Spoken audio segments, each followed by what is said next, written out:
maghrib. Jadi ada 3. Kalau sholat kita sholat fardu, yang wajib kita ucapkan ketika berniat itu ada 3. Yang pertama usolli, yang kedua fardu, lafaz fardunya wajib. Terus ta'yin, menentukan sholat apa, maghrib kah, isya kah, itu harus disambat. Itu ada 3. Jadi kalau sholatnya sholat fardu ada 3 kalimat, ya. Ada 3 macam yang tidak boleh ditinggalkan.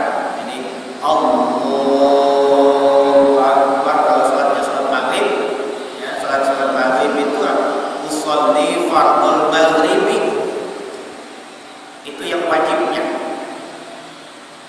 lillahi ta'ala, ya.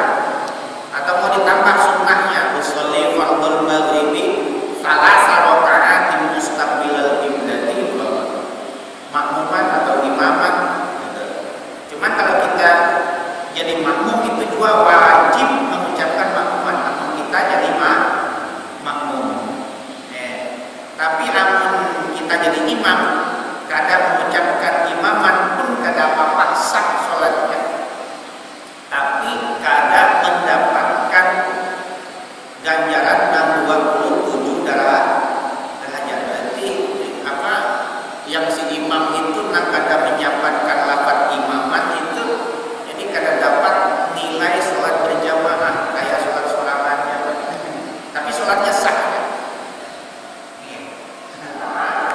Jangan sampai ketinggalan. Soalnya kenapa? Kalau kita jadi umpamanya jadi makmum, itu wajib mengikuti si imam. Tapi kalau kita kadang berniat jadi makmum, ini kita kadang berniat jadi makmum, cuma kita gerak-gerik sholatnya itu mengikuti imam. Haram baik. Tidak boleh. Kecuali kalau memang kebetulan amal kebenaran gerakannya itu sama dengan gerakan imam, ada apa-apa. Kalau kita niatnya tidak berniat jadi makmum, tapi gerak-geriknya semuanya mengikuti imamnya, itu nggak boleh. Jadi kita berniatnya niat harus mengikuti imam. Niat harus berniat jadi makmum dan wajib mengikuti gerak-gerik sholatnya imam. Gitu. Kalau untuk si makmum wajib 4. Pertama qasdul fa'li, lafaz usolli. Kedua fardiyati, fardunya usolli fardul, kepada ta'yin menentukan sholat maghrib atau isya subuh, usolli fardul maghribi, usolli fardus subhi. Terus wajib juga yang keempatnya apa? Makmuman lillahi ta'ala, itu bagi seorang makmum wajib mengucapkan makmuman lillahi ta'ala. Namun ketika itu kada sah sholat berjamaahnya.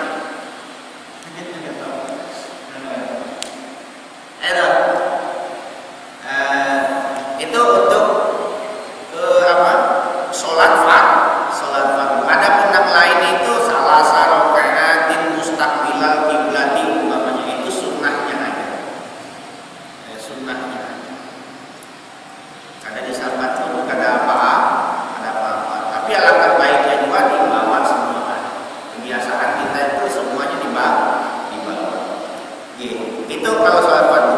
Yang kedua, wa in kanat nafilatan muaqqatan karoti batin. Apabila sholatnya itu sholat sunnah, sholat sunnahnya itu sholat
apabila sholatnya sholat sunat yang di waktu-waktu seperti sholat apa tadi?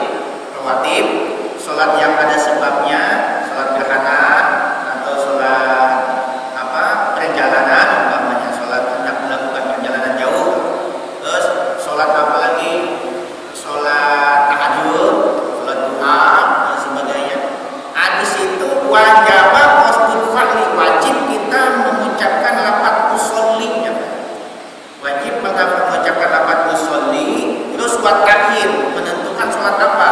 Sholat duha kan? Atau sholat qobliyah zuhur kan? Atau sholat ba'da zuhur kan? Nah itu harus disambut.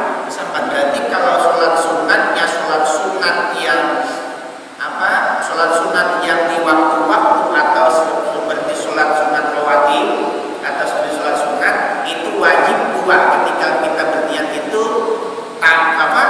Qasdul fa'li wa ta'yin.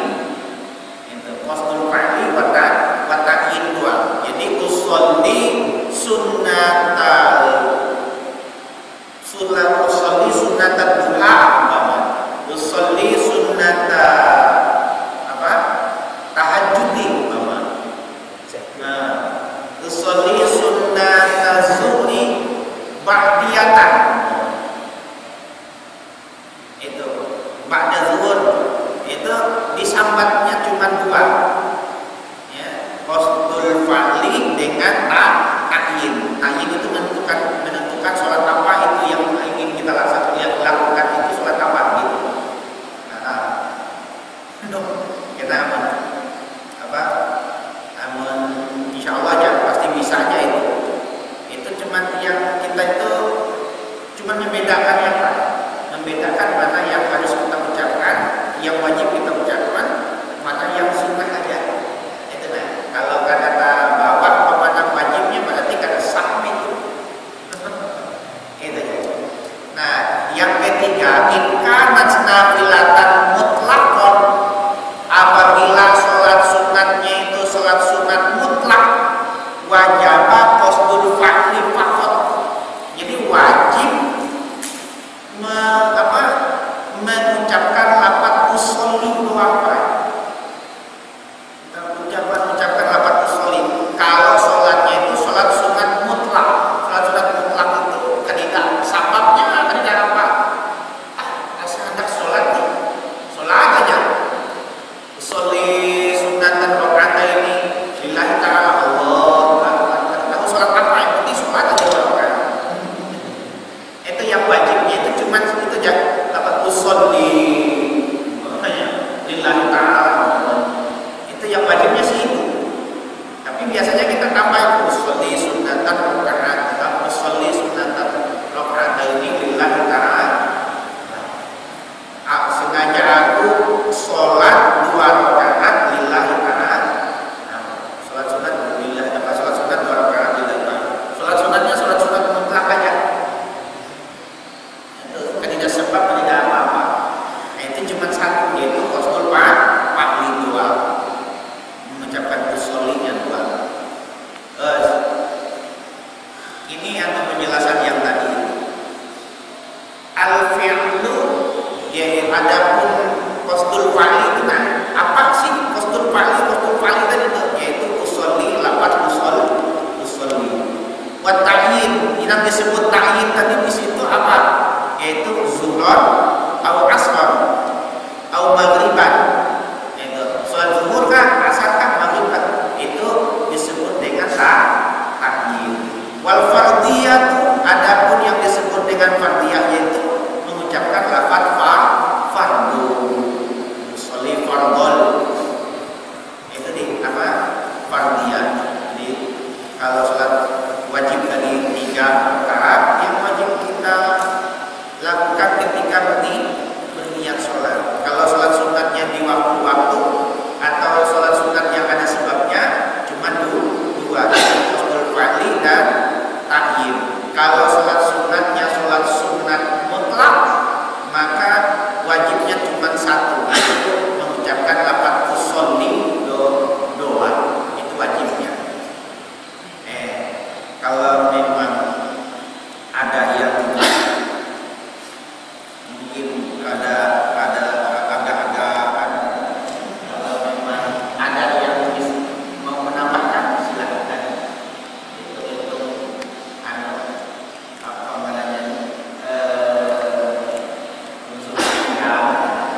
asar, subuh itu kan mengiringi. Itu yang mana yang sunnah wajib dikerjakan dapat pahala, umpama tidak gimana? Jadi yang mengiringi wajib, sholat wajib tadi, lima waktu tadi. Kemudian sunnah-sunnah yang lain, doa, hajat, tahajud. Ini apa perbedaannya dengan sholatnya tadi? Semuanya sunnah. Jadi di luar sholat yang 5 waktu itu semuanya sunnah. Selain daripada sholat 5 waktu itu, melakukan sholat itu hukumnya sunnah. Seperti sholat qobliyah, sholat sebelum sholat fardu, atau sholat sesudah sholat fardu, dan qobliyah zuhur, ba'diyah zuhur. Itu kalau dilaksanakan mendapat pahala, kalau ditinggalkan tidak berdosa dan tidak mendapatkan apa-apa. Jadi kalau dilaksanakan dapat pahala, dan kalau tidak mengerjakan tidak berdosa dan tidak mendapatkan apa-apa. Nah, itu qobliyah ba'diyah. Adapun sholat-sholat yang lain bedanya itu masing-masing itu ada keutamaannya. Sholatnya sama aja, cuman keutamaannya beda. Seperti sholat duha. Sholat duha itu disunahkan oleh Rasul kalau sholatnya 2 rakaat itu, sebagian keterangan itu dasar mensyukuri daripada ruas-ruas tubuh kita ini. Jadi kalau tidak salah ada 113 sendi lah, sendi. Dasar mensyukuri sendi-sendi kita yang ada di anggota tubuh kita. Itu sebagai keterangan itu kalau 2 rakaat sholat duha. Adapun kalau kadang mengerjakan sholat duha, ada apa? Ada dosa, dan kadang mendapatkan apa? Dan juga sebagian keterangan sholat duha itu sholat proposal, sholat proposal, kita bikin proposal ke Allah, ajukan proposal ke Allah.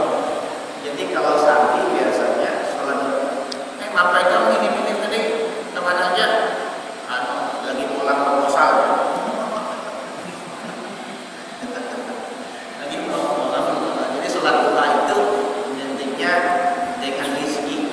Siapa yang rutin mengerjakan sholat duha, insya Allah rezekinya akan bermudah. Cuma sebagian keterangan kalau sholat duha yang cuma 2 rakaat itu dasar mensyukuri sendi-sendi yang ada di tubuh kita. Kalau sholat sunnah, sholat duhanya 4 rakaat, nah itu akan diberikan, akan ditambah-tambahi rezekinya. Jadi sholat duha itu kalau bisa itu jangan 2, 8 rakaat kalau bisa. 8 rakaat. Kalau kada bisa 6. Kalau kada bisa juga 4. Kalau kada bisa juga 4. Sakakadanya 2. Sama aja. Senang kayak sholat tahajud kada kawa banyak 2 rakaat mana? Ya gitu. Nah itu sebagian daripada keutamaan daripada sholat duha. Dan sholat-sholat rawatib, sholat-sholat rawatib itu sangat banyak buahannya, keutamaannya. Ada sebagian keterangan bahwa sholat rawatib itu buat menambal, dasar menambal kekurangan yang ada, yang terjadi pada sholat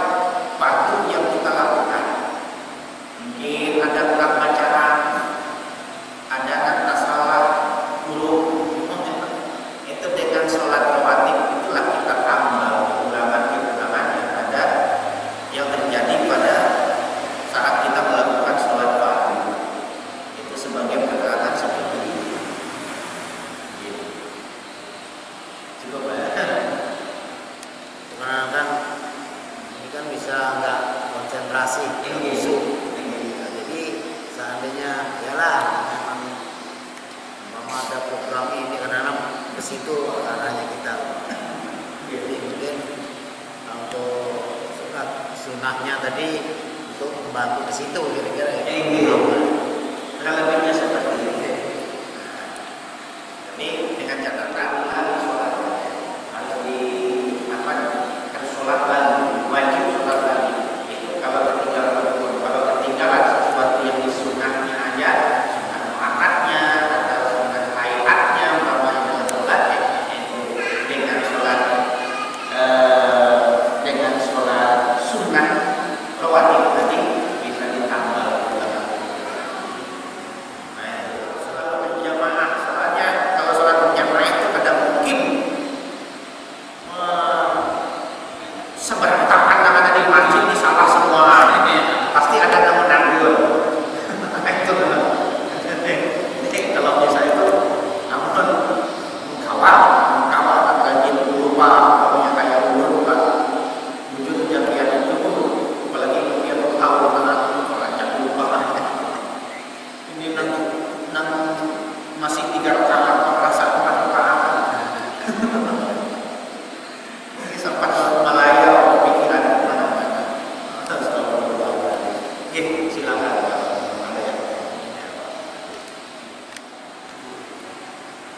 Kalau itu kan kita mungkin sudah pada umumnya kita sudah semua mengerti, sudah semua tahu. Cuman ada hal yang sedikit mengganjal. Artinya gini, kalau tadi kan makmum wajib mengikuti gerak-gerik imam. Nah sekarang kalau seandainya ini banyak kita temukan di mana-mana. Kadang-kadang imam kadang mengucap amin, bagaimana kita menegurnya? Malah makmum yang duluan amin. Apakah ini maaf, artinya gini, masalahnya imam ini kan menanggung semua makmum jamaah di belakangnya. Kalau itu salah dosanya imam, kasihan kan? Nah maksud kita bagaimana triknya agar si imam ini berlaku sebagai imam itu baik dan benar, Pak. Jadi baik itu tidak cukup kalau cuma hanya baik, tapi harus benar. Benar juga tidak cukup kalau harus lebih baik. Jadi dua-duanya itu Pak sederhana itu, baik dan benar. Jadi tapi kalau ada yang mengucapkan amin, kadang-kadang imamnya peduli mengucapkan amin, malah makmum yang duluan. Nah ini bagaimana hukumnya yang mendahului imam, dan bagaimana hukumnya yang imam karena mengucapkan amin sehingga makmumnya dulu. Ini banyak Pak terjadi di mana-mana, banyak terjadi. Tapi seolah-olah itu kayaknya biasa aja, seolah-olah nggak apa kalau makmum ini perlu kita benar, kita baiki, kita apakan sehingga pelaksanaan sholat itu kita kada sia-sia. Amin sudah amin pada jadi masalah amin si imam juga harus mengucapkan amin. Harusnya itu imam pada dulu yang makmum mengiring. Setelah imam baca tak dia. Jadi kan masalah barang siapa yang membacakan amin beserta imam sebagai riwayat, maka orang tersebut akan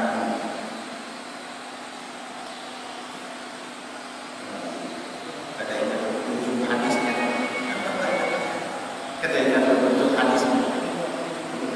Kalau kada salah Pak itu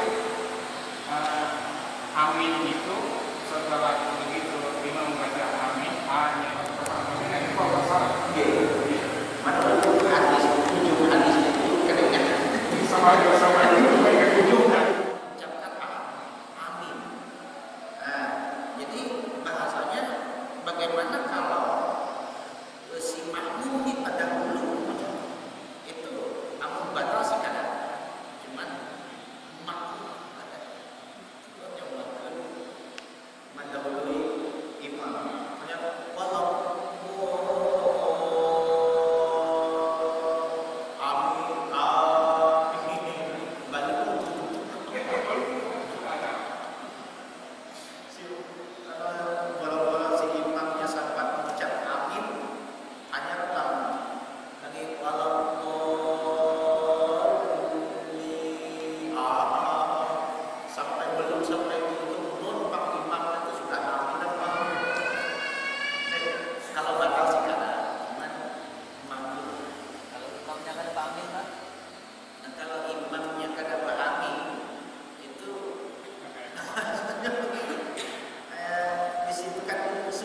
Amin. Jangan sampai jadi kalau si imam itu kan panutan. Oke, panutan. Tapi yang mengandalkan sunnah tadi kan artinya apa aja nih. Kenapa pandangan imam kalau ada bacaan ini semua kata-kata karena itu panutan. Jadi si imam itu harus cerdas. Apapun sunnah-sunnah yang diberikan, nah, pastinya saya buat pada yang kuat. Jadi jangan sampai seorang imam itu bahasanya amin aja makasih sudah. Ini dua amin aja makasih.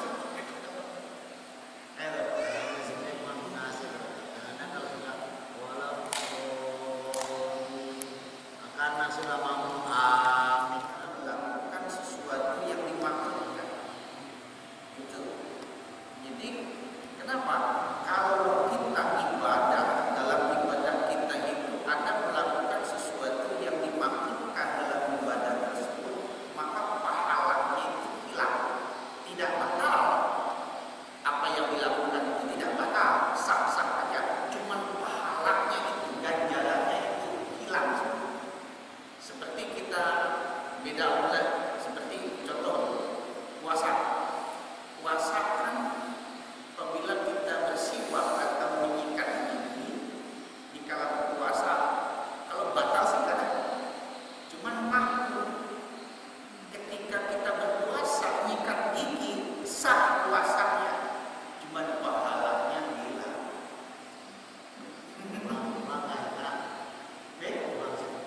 Memang hilang. Katanya pulang-pulang sah aja puasanya, kada wajib mengkodok lagi, cuman ganjarannya hilang. Sama kayak sholat seperti itu. Kalau imamnya aja sudah kata tapi umpamanya 24 hari itu bahasanya kalau di dalam agama itu bahasanya sembrono, gegabah. Jadi usahakan jangan sampai kita itu jadi orang yang selalu gegah, harus hati-hati. Apapun dalam ibadah itu jangan sampai kita melakukan sesuatu yang dimaksudkan. Sama aja kayak bacaan zuhur, namanya subhanallahil azim wa bihamdihi harus 3 kali. Si imamnya kenapa 2 kali gitu? Jangan semangat ya. Jadi kalau jadi imam mudah-mudahan kita diberikan ilmu yang banyak dan jadi seorang imam itu diusahakan harus cerdas atau bisa menyikapi sesuatu yang mungkin seperti kesalahan dalam melaksanakan ibadah. Bagaimana cara menyikapinya? Minimal seperti itu. Umpamanya ketinggalan subuh, tinggalan umur, itu harus bisa menyikapi. Dan dia sholatnya teruskan. Cuman nanti setelah tahiyat akhir itu harus ada sujud sahwi. Ketinggalan tahiyat awal itu jangan. Kalau kita sudah berdiri melewati batasan rukuk, itu tidak boleh lagi kembali untuk melakukan tahiyat awal. Kalau kita kembali ketika kita sudah berdiri melewati batasan rukuk, pas ingat belum tahiyat awal, kembali lagi ke bawah untuk melakukan tahiyat awal, batal. Terus aja, kada usah melakukan tahiyat awal. Kalau memang sudah terlanjur berdiri, kita berdirinya sudah melewati batasan rukuk, teruskan aja sholat. Tapi kita habis tahiyat akhir kita sunat melakukan sujud sahwi. Soalnya tahiyat awal itu cuma sunnah aja boleh. Berarti belum kada dilakukan. Kalau sengaja ya kada boleh. Jangan sampai sengaja. Itu kenapa? Bisa terlewat. Itu kada sengaja. Kalau kada sengaja tidak apa. Tapi kalau kita berdiri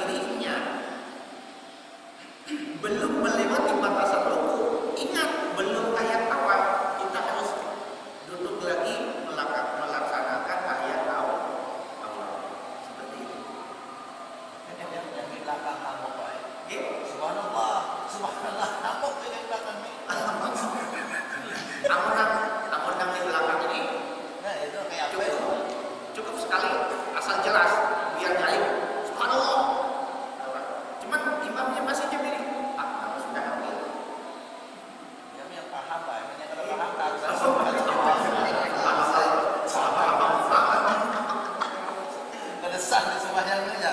Jadi tanya tahu mana. Penting terakhirnya nanti habis tahiyat itu harus melakukan sujud sahwi. Sunnahnya sujud sahwi karena kelupaan. Kayak apa sujud sahwinya ada ingat pulang. Kalau imam itu misalnya Makmumnya kalau memang makmumnya yakin bahwa ini belum sholat tahiyat awal, ambil aja subhanallah dari kalinya biar kemudian belakang. kan imam kan sholat tarawih ya, dan imam kan berangkat dengan tidurnya kan satu rakatnya itu naik makmumnya terus duduk lagi itu gimana makmum? Sholat tarawih ya. Iya, Nanti kalau pikir kemarin kan. kelebihan orang, Iya, nah itu diri wajib lagi. nggak usah Pak. Kalau memang ada yang mundur, Allah, oh imam Biasanya kan kalau diri lagi itu kan batal gitu. Nah, itu imam sholat, makmumnya itu. Satu kok. oh sholat fardu. Ada yang ini Itu sholat witir, sholat witir. Oh, sholat witir. Sholat witir kan punya dua rakaat. Hanya yang terakhir satu. Iya, Nah, kalau memang sholat witirnya pas yang dua rakaatnya, naik lagi itu. sudah dua rakaat, Iya, ternyata si imamnya naik lagi. iya, naik. Oh, tiga rakaat. Nah, itu kan itu harus duduk, Pak. Harus Gimana? duduk. Batal apa gimana? Enggak, enggak batal. Duduk aja lagi. Enggak boleh teruskan. Nanti kalau diteruskan itu nambah rukun, Pak. Nambah rukun malah batal ya. Kalau sengaja nambah rukun itu batal ya. Nah, nanti harus duduk. Harus duduk melakukan assalamualaikum. Perintah Allah subhanallah harus itu. Jadi imam itu harus jeli. Kalau ada yang duduk di belakang kita harus cepat koreksi diri nih. Apa yang salah? Gitu. Nah, kan gitu. Nggak apa-apa, sah aja. Memang harus seperti itu. Bisa aman. Bisa. Lanjut minggu lagi itu lagi dibahas ya Pak. Insya Allah. Niat kasar loh. Hah? Niat kasar. Iya, yang banyak itu. Oke, insya Allah. Jadi itu ada lagi itu lagi Pak. Pakai betul makan kan itu. Iya. Tapi mudah-mudahan urusan terhaji kan. Ya. Mungkin itu aja dulu ya sebelum kita minggu ini udah banyak ampun mungkin ada kekurangan kesalahan dan banyak kurangnya Pak pasti gitu Pak. Banyak kurangnya Allah bukan cuma ya saja saja. Kalau memang ada ya pendapat yang lain nggak apa-apa sampaikan aja. Kita sama-sama menggali gitu ya. Mungkin itu aja.